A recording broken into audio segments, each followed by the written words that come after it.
Hi, today I'm going to show you how to knit this Christmas scarf. Let's get started.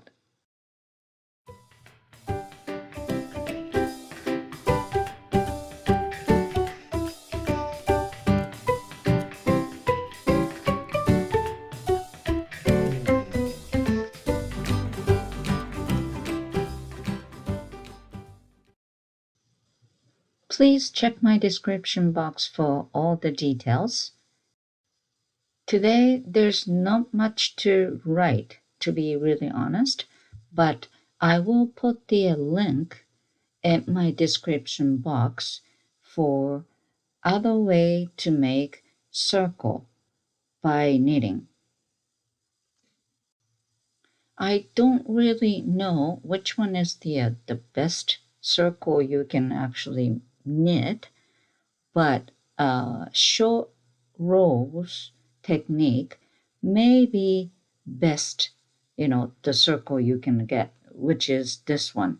I already made the tutorial for the knot bag. This is the bottom part. And I believe this was the perfect shape of the circle. Today, I am going to show you different way to make circle. And this is the request, and Christmas skirt was split. Cast on as many as you want. I made 5. If you make more, which means there's little more opening in the middle. So it's really up to you. And turn. This is wrong side or purl. This is the way you usually make circle by crochet. Same idea. But there's a wrong side with knitting, so you have to actually make all purl. Well, all knit is fine too if you want to make the garter stitch. Rule number 1, right side. KFB every stitch, which means knit front and back. You have to increase 1 stitch every stitch. So knit front and do not drop the stitch off, then knit back. This is knit front and back every stitch, which means I start with 5 cast, so increase 5, so total of 10 stitch I should have, right? There you go. And then turn. Wrong side or purl. Once you know the pattern, you can make an arrangement. You can add lace stitch, you can change the color, you can even add cable knitting. It's really up to you. I'm actually using stockinette stitch right now, but later on I changed to garter stitch. So it's really up to you. Row number 3, right side. Now you have to repeat. Knit 1 first, then knit front and back. Knit front and back. You just have to repeat. Knit 1 and knit front and back. So how many stitch I increase? Only 5. Because now I have a 10, right? And then half of them I increase. So I increase 5.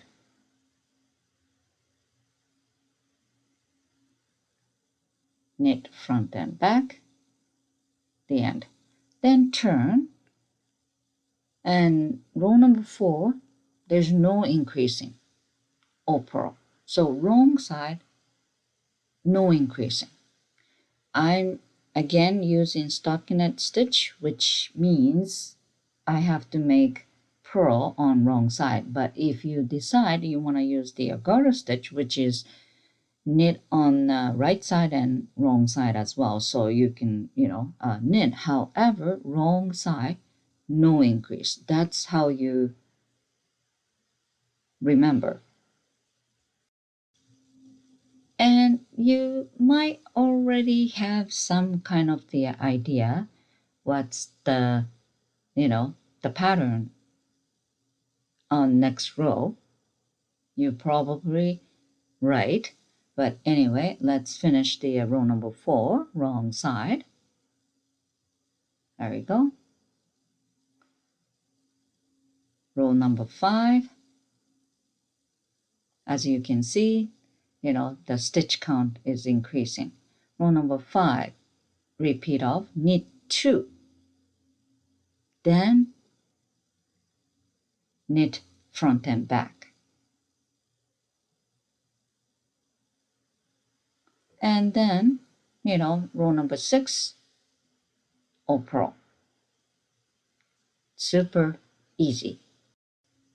I increase total of 5 stitch on row number 5. Okay. How many cast did I make at the very beginning? 5. Yes. If you make 7 cast at the very beginning, you increase 7 stitch on increasing row. You know what I'm saying? So every increasing row, which is right side, you increase same number as cast, which means on the right side you have to add 1 stitch in previous row. You have to knit, so this time you knit 3, then knit front and back. Row number 5, I did knit 2, right? And then knit front and back. So row number 7, you have to knit 2 plus 1, so knit 3. So you just have to increase 1 stitch at a time. So obviously row number 9 should be repeat of knit 4, then knit front and back. And I'm actually adding markers right after the knit front and back,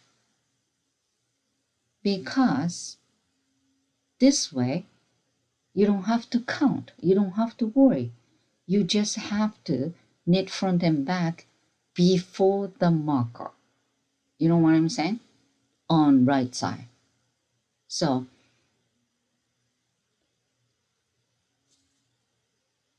this is super easy way to remember this pattern.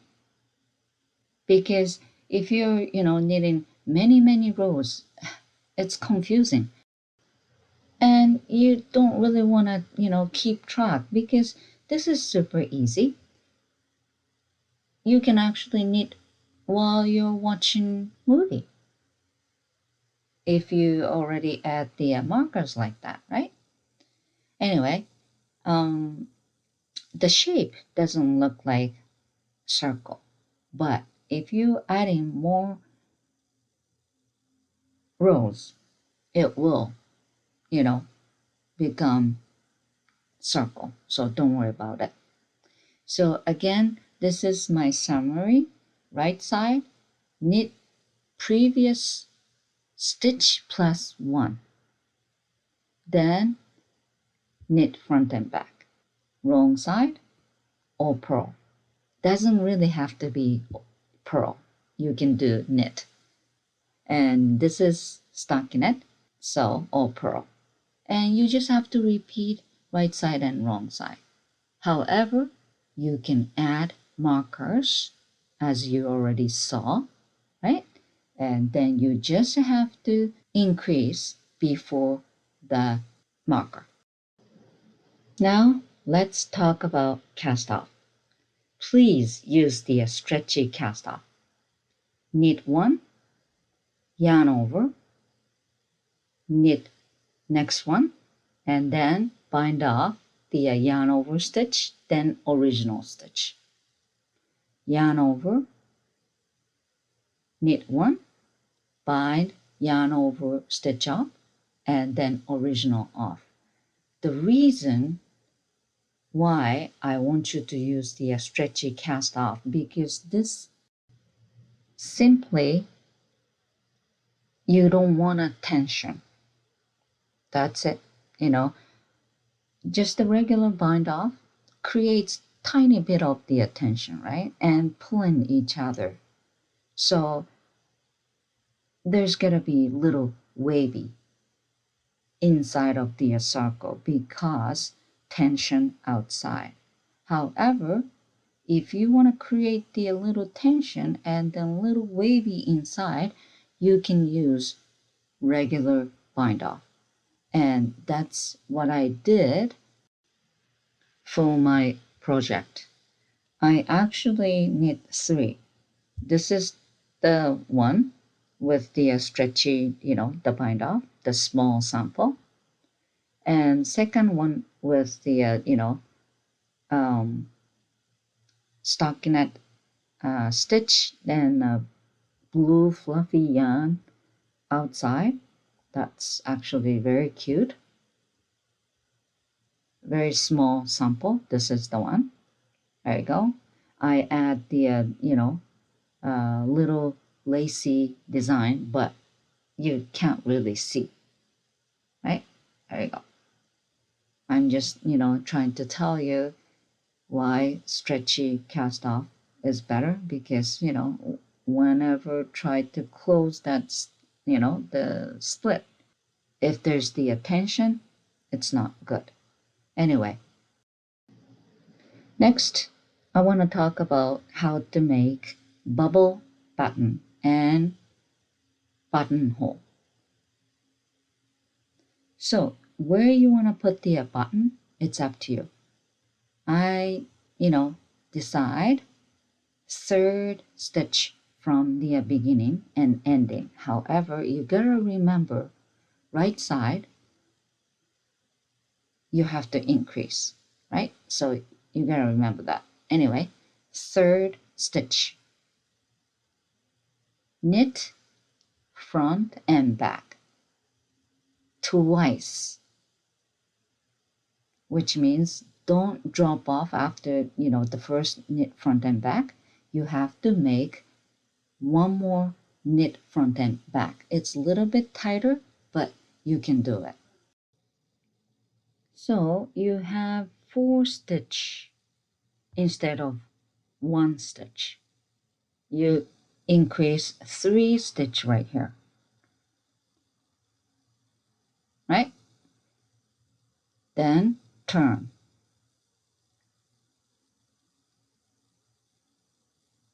And those 4 stitch all purl. 1, 2, 3, 4. Then turn. You're still doing third stitch and knit all 4.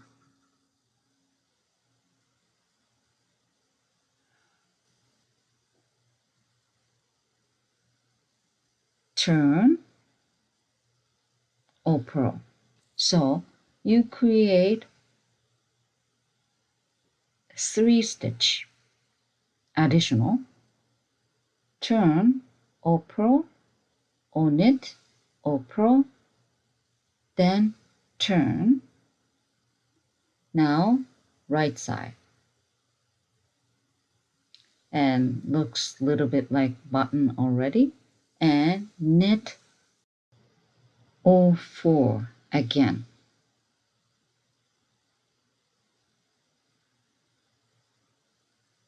There you go. The working yarn has to be far left, right? because you have to keep knitting. Then now you gotta watch. Pass the stitch over the last stitch on the right needle, and then one more, and the last one. You have to decrease 3 stitch here, and now you have only 1/3 stitch. Then keep knitting, and next stitch you have to kind of pull and create the tension. There you go.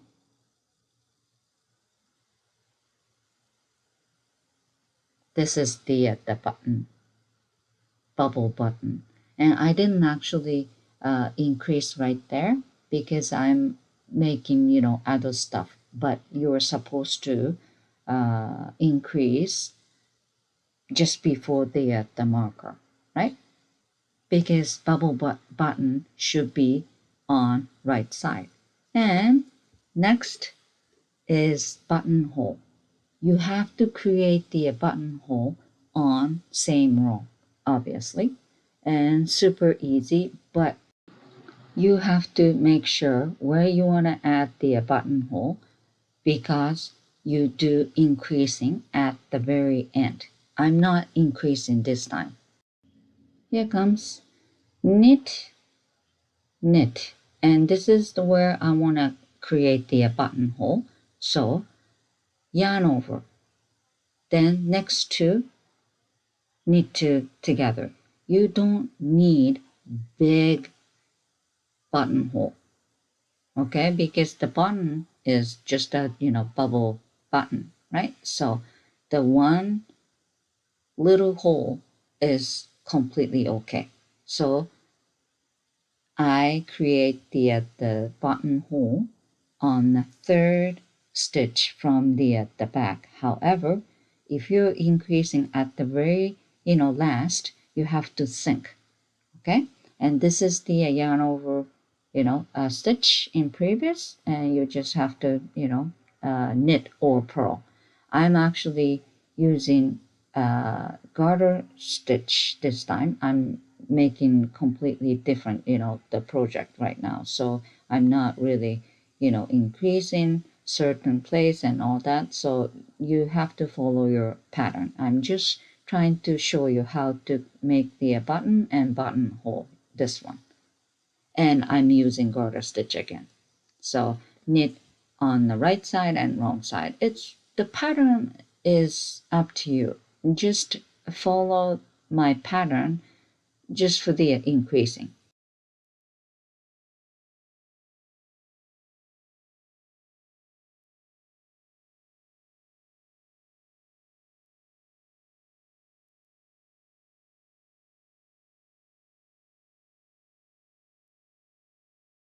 And by the way, this is the back of the button. And I just want you to, tell you one thing. At the back of the button, there's a gap. Obviously, only one stitch you create the full stitch so many times, right? Right there. So you really have to knit kind of tightly there, right on the top of the button, and then next one. Okay, you really have to knit tight right there. And obviously you want to create the multiple button, right? Then you have to count how many rows in between a button and next button, right? Because you kind of want to add the button evenly. If you want to create the randomly, that's okay. You just have to make the button, and same row, you just make the buttonhole. That's about it. You don't have to count or anything. But if you want to create the button evenly, you have to count. And you have to create the button always on the right side. And there we go. I made 7 button, which means quite many rows I add. And then I add kind of fluffy yarn at the end. And I'm just showing you, you know, the different idea. You know, you can change, the color, yarn, anywhere you want. Just follow the pattern. That's about it. And this is actually how to knit circle. So if you wanna, create just circle, you can connect both ends after the cast, and then you can make, round circle as well. This time, I tried to knit the Christmas scarf, so I need to have the split and create the button, right? But it's really up to you, and it's good to know how to make circle by knitting. Anyway, that's about it. Enjoy knitting.